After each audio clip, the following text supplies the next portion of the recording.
live, coming to you from downtown Herndon, GB GreenBrilliance Studios. Coming to you today with Ali Nafakis, Managing Director from SREC Trade.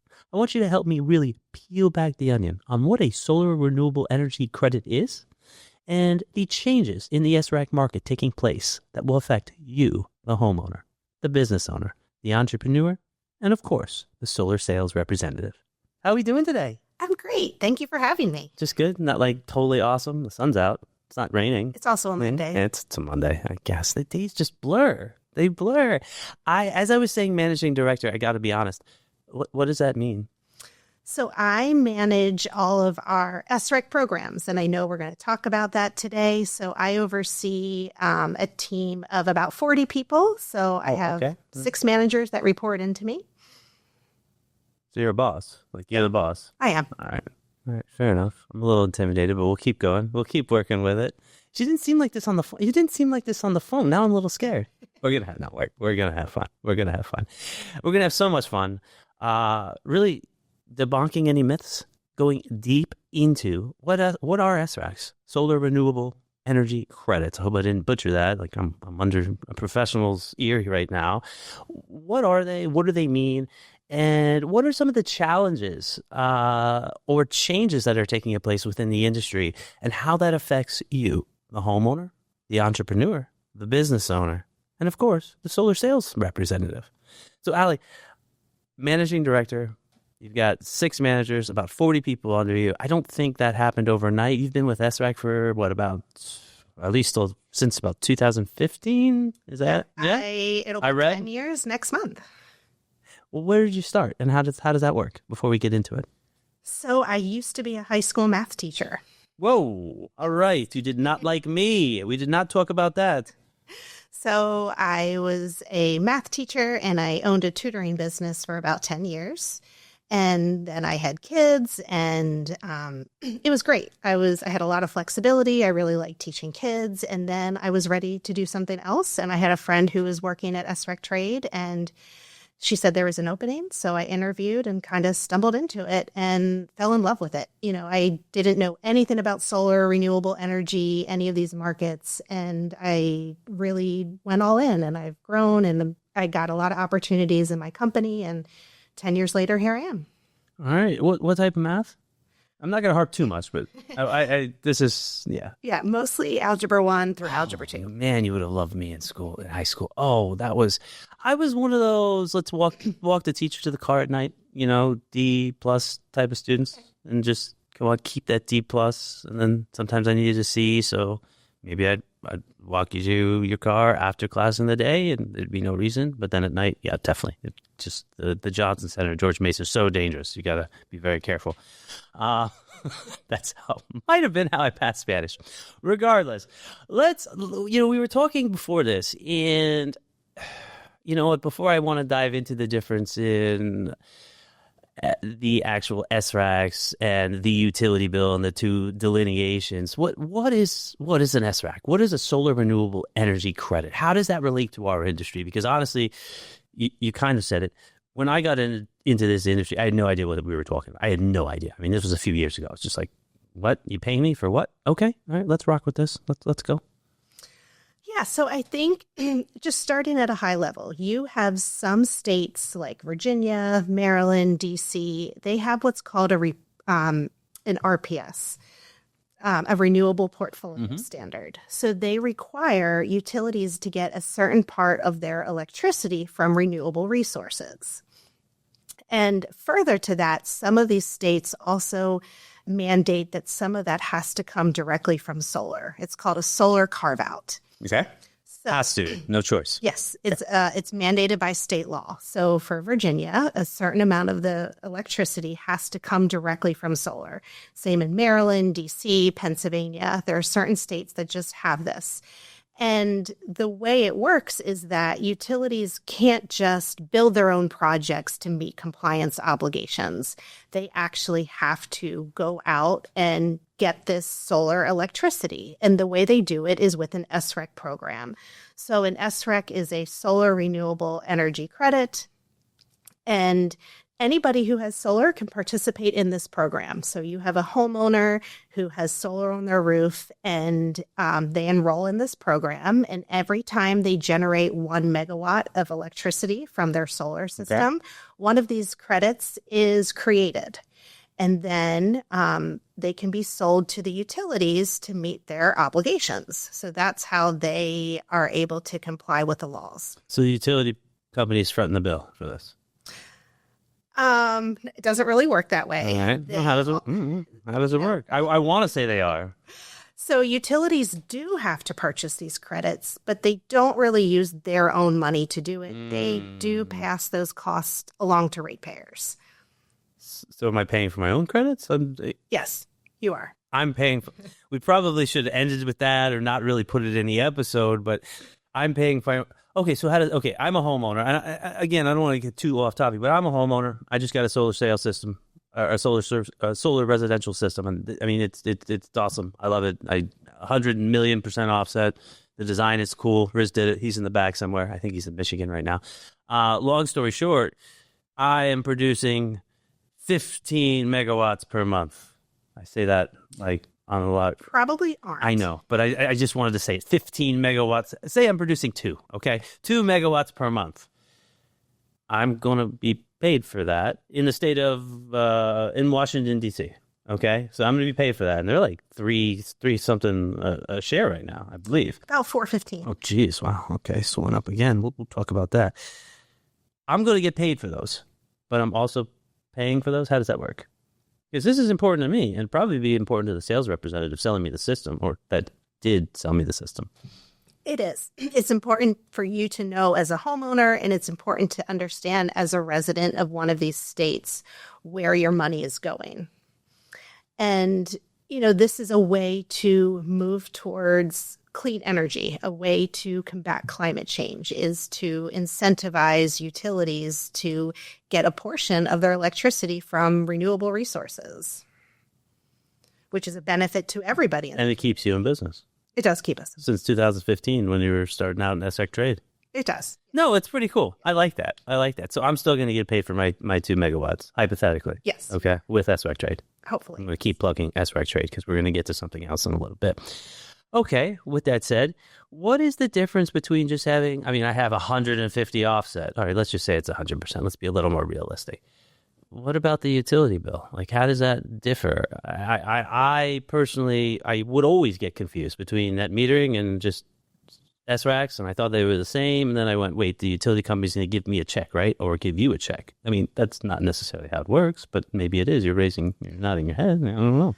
This is a really confusing part for people. I think, there's a lot of benefits from getting solar, and you have the utility benefits. Most people have much lower utility bills because they're generating solar.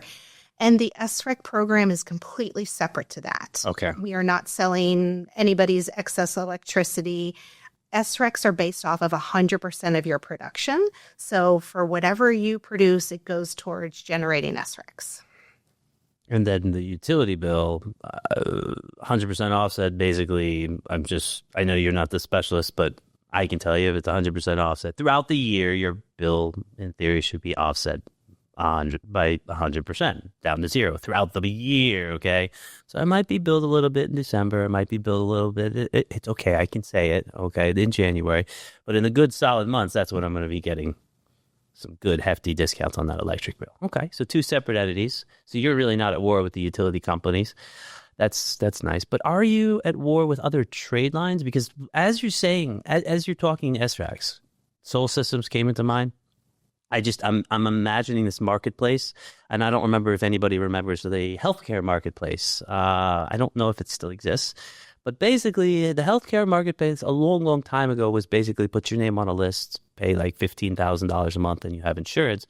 If you pay $15,000 a month, may have improved slightly.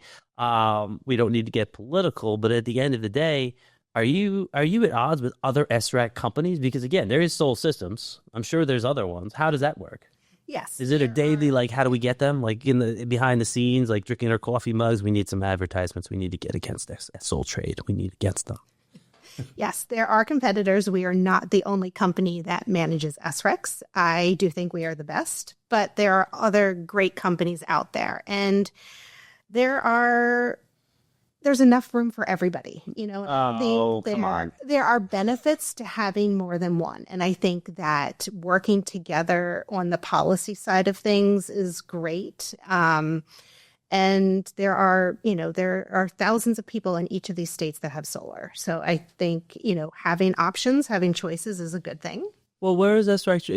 You handle that phenomenally because you knew you knew what I wanted, and you didn't give it to me. How many states does SREC trade in? We are in all of the compliance markets. So every single state that has an SREC or a REC market, we operate in it. And I just like you. We just want to deal with you. You're here. Yeah. And you're right here. You're sitting with us at GreenBrilliance. I mean, that SREC Trade and GreenBrilliance together. I'm saying that again. SREC Trade and GreenBrilliance together. Why do we need anybody else? I'm going to piss somebody off. Why do we need anybody? I don't know. You tell me. We don't. No, you don't. Okay. I got it out of you. And, as you said earlier, I manage a department of 40 people, and we have a robust team. I think we probably are the aggregator with the largest team to support our clients. And we have teams for every market. We have one team specific for DC and Maryland, installer partners and clients. We have one team that services Virginia and Pennsylvania. We have a reporting team. Do you have a situation room? No, we don't. So it may be called a different room, and I'll still probably call it a situation room. But is this the room, or do you have a room, or just I don't know? I got a lot of people with glasses sit around and they just go, "This is the price for state of Maryland today." How do these prices per state get determined?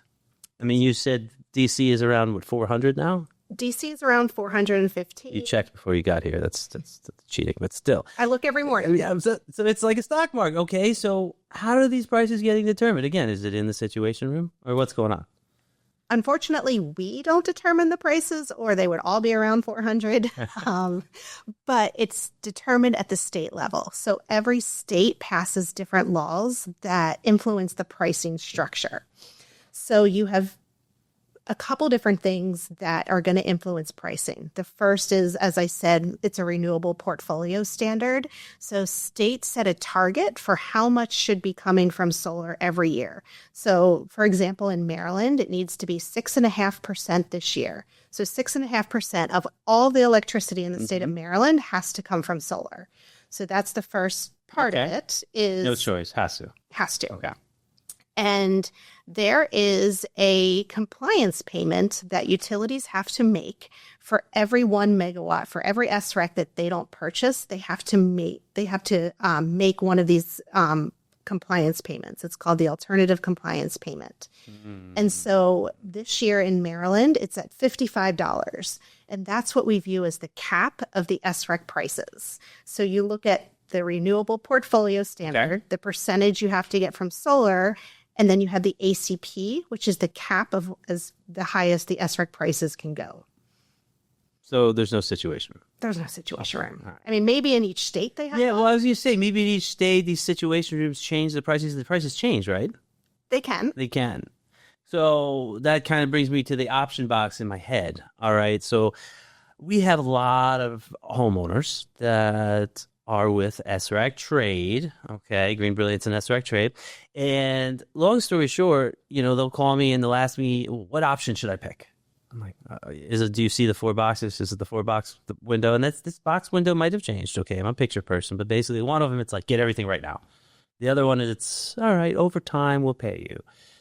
Then there's like 2 other risky options, and long story short, it kind of feels like sports bets, it's like gambling, not like I bet, but it's gambling. Okay, so my advice is kind of the same. I'm not an accountant, I can't tell you what to do, but I can tell you right now that this is what it trades for, and make a smart decision.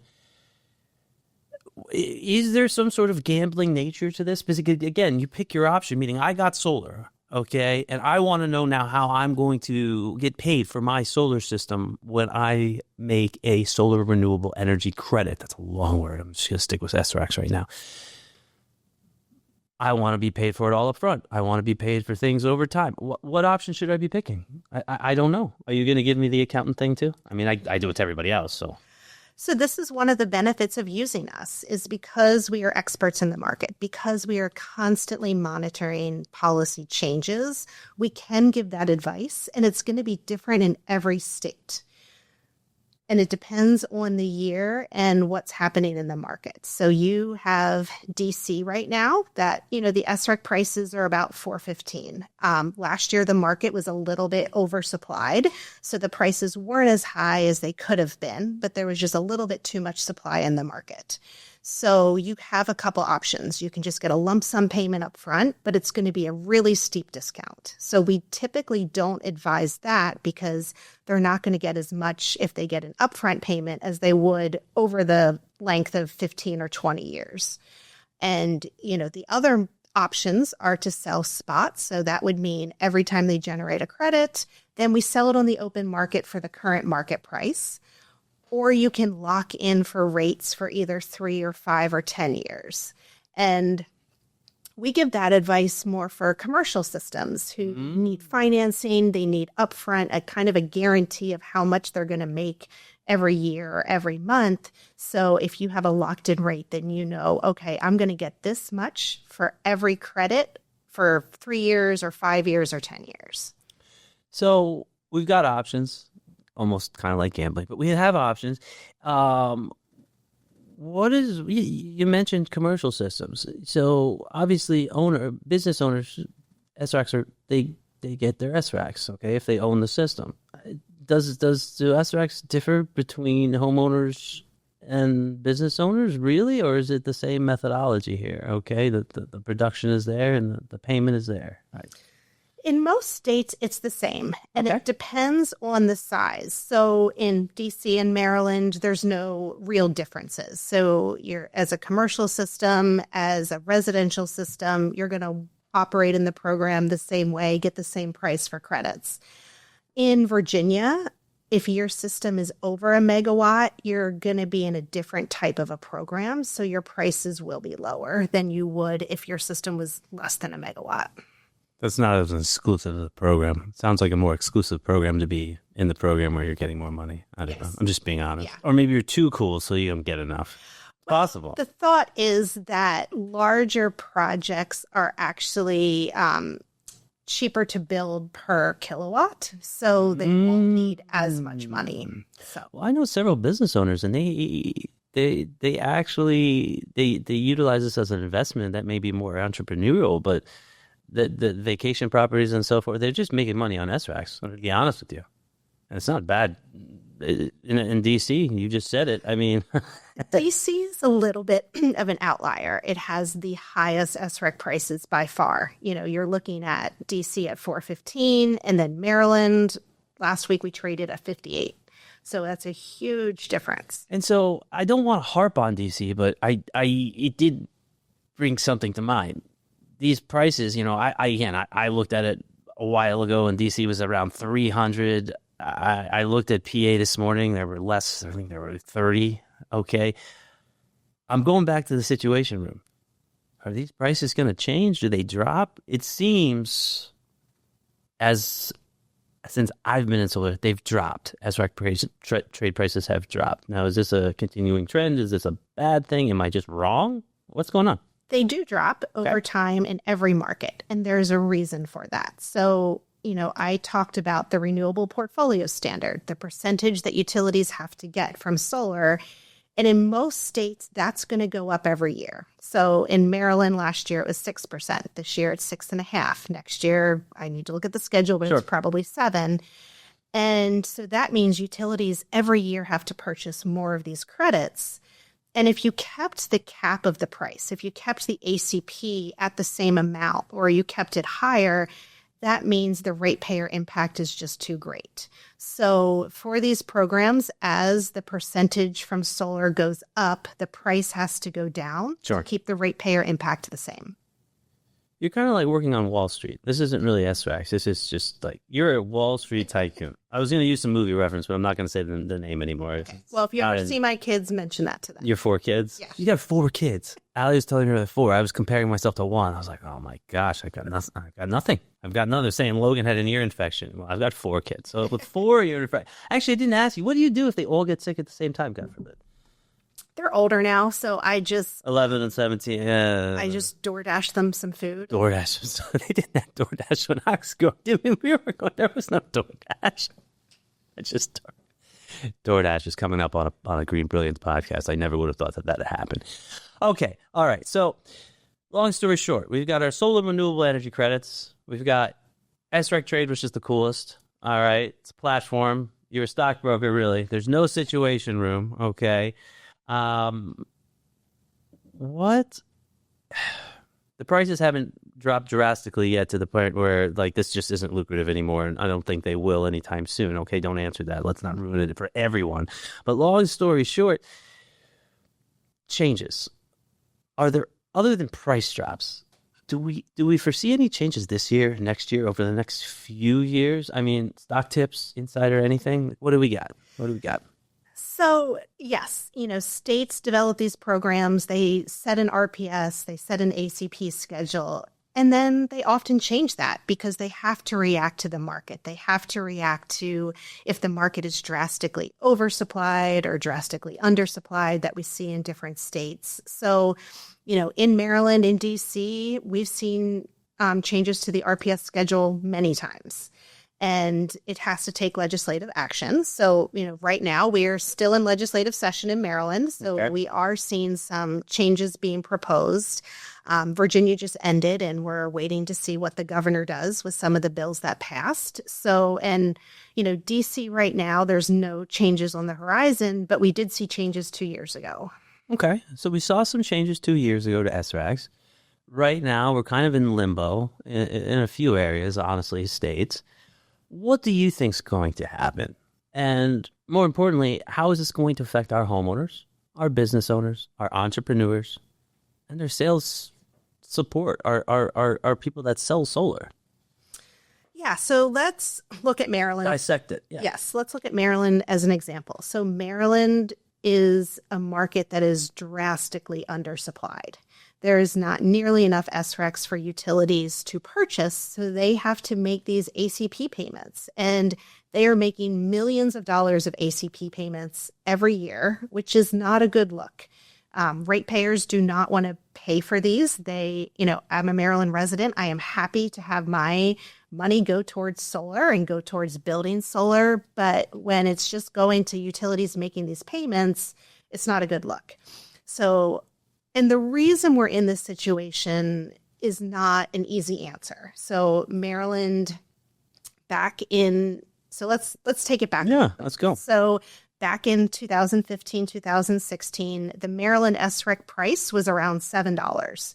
The market was really oversupplied. The target was only 2.5%. And there was not enough solar being built in the state of Maryland.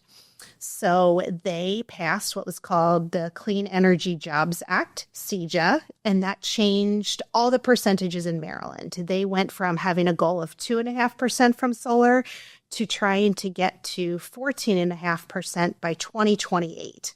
So the RPS increased in a big amount, and they also changed the ACP schedule. So at the time, the ACP was set around, I can't remember, $100, $120. So within 2 months, the SREC prices went from $7 to $68, which was great for the state. And then we saw a lot of solar being built. People were excited. Wonder why? What's going on? People are getting more money for their credits. There's targets that everybody's trying to hit. So we saw solar happening. And then the pandemic happened. So at the time in 2019, in 2020, as the RPS was really increasing, the pandemic kind of shut everything down. We saw issues with supply chains. You couldn't do in-person sales. You had companies that were really struggling. So Maryland kind of lost a lot of that momentum, and they got really off track from hitting their goals and just haven't recovered. So over the last couple years, there's been a couple Band-Aids that happened. Instead of trying to get to 14.5% by 2028, they pushed it out to 2030. Instead of having the ACP drop as drastically, they held it at $60 for a couple years, and they're doing a slower step down. And unfortunately, that didn't really help the market either. The build rates still have not gone up. And last year, they introduced the multiplier, which is a little bit complicated, but basically for people who interconnected after July 1st of last year, they can apply for an SREC multiplier so they can sell these credits for 1.5 times the price. Oh, yes. I like that. Yes. A multiplier. Yes. Right. So, and we're hoping that that'll actually help the market. So people are going to be able to get more money for their credits, and that should help build rates increase. Some people aren't as hopeful, and it's too early on in this program to see if it's going to work. So this year, legislators were looking at moving away from an SREC market. So, an SREC market, we call it a tradable REC market because these are tradable credits.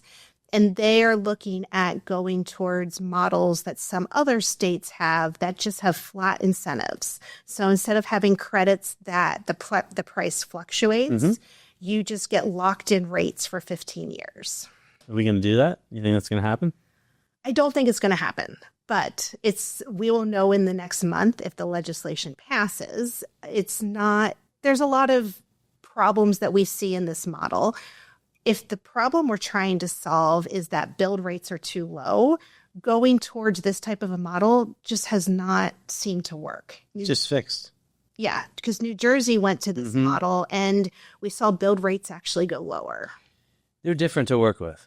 And most of my family's in Jersey, so it's not a knock on Jersey. Yeah. It's just the SREC system is in another world. It is. So if it's this fixed system, unless it's a really good fixed price, what is the incentive for an entrepreneur or a business owner? I mean, honestly, probably not much, unless the business owner it's like an ice rink, which is a true story. My son plays hockey. It's an ice rink and they want solar, and it's thousands and thousands and thousands of dollars of electric bills per month. So the benefits are exactly what you're going to get. It's not affected by market changes. So you're kind of insulated from the supply and demand model. When you're purchasing a system that you're going to get this amount per credit for 15 years. So especially for people with larger systems, commercial systems, utility scale systems, they really like to know exactly how much money they're going to get. That makes sense. But the flip side of that is most of the time, flat rate incentives are lower. They're lower than you can see in a tradable REC market. And there's no room to adjust to market conditions, where with a tradable REC program, you can adjust. You can change the ACP. You can change the RPS. You can react to how the market is doing. But when you have a flat rate program, there's no room to react to it. So this is, other than honestly just a little knowledge that the sales representative would have to learn, in all essence, it's not really going to affect them either. They can still talk to the homeowner, promise the homeowner what the current guidelines are.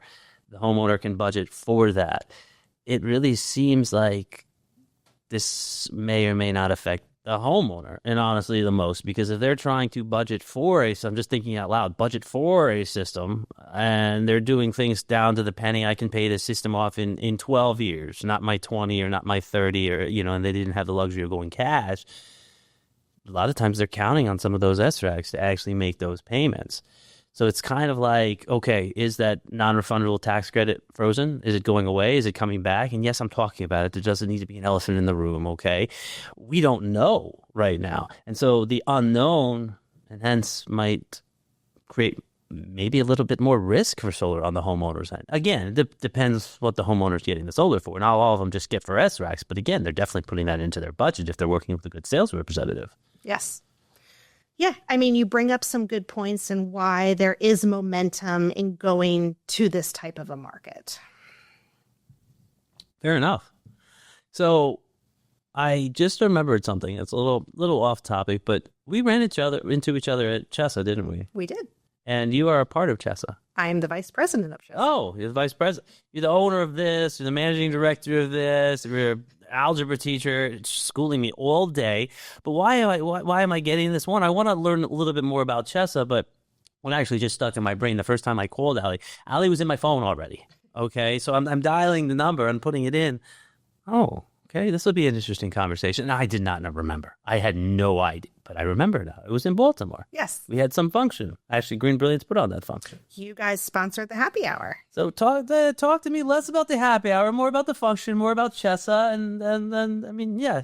Yes, so Chessa is the Chesapeake Solar and Storage Association. I like that you actually said the full word. Yes. Thank you, the full phrase, because Well, I was having a hard time with that, yeah.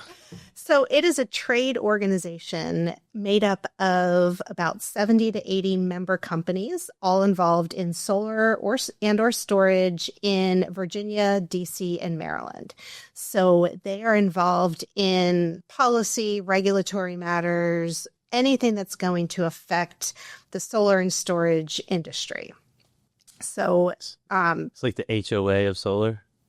In a good way? In a good way. I had to say it in a good way. Not like you can't barbecue in June, Adam. Like, yeah, they tried. That didn't work. But yes. So I'm on the board of directors. We have staff members, and then we have lobbyists in each of our territories. Oh, yeah. There was lobbyists all over that place that we met at, like everywhere, handing me cards. I thought somebody from Philip Morris was going to walk up to me, but that didn't happen. I've never met a lobbyist from Philip Morris. I've just seen it on TV. I don't know if it works, but probably a good thing. Yeah. And it's, the solar industry, there's different types of trade organizations, but this one being very specific to this region gives a way for all the solar companies to work together to pass legislation that's going to be beneficial to solar. So what would you have done if you just but if you continued to be a mathlete and honed your algebra skills and dealt with, honestly, kids like me, D pluses, like really just trying to get into college and then doing their thing? Because again, like, your life is solar. Yeah. I'm imagining like you got 4 kids. I know one of them's 17, but they're still in like sun pajamas. Like, there's a big sun on all of them. And your husband just has to deal with it because men just have to, we just go with what our wives say. So in a good way. So yeah, what would you, I mean, talk to me a little bit more about that. We'll close on that because this is a good thing. You made a difference. You were already making a difference. Yes. Floor is open.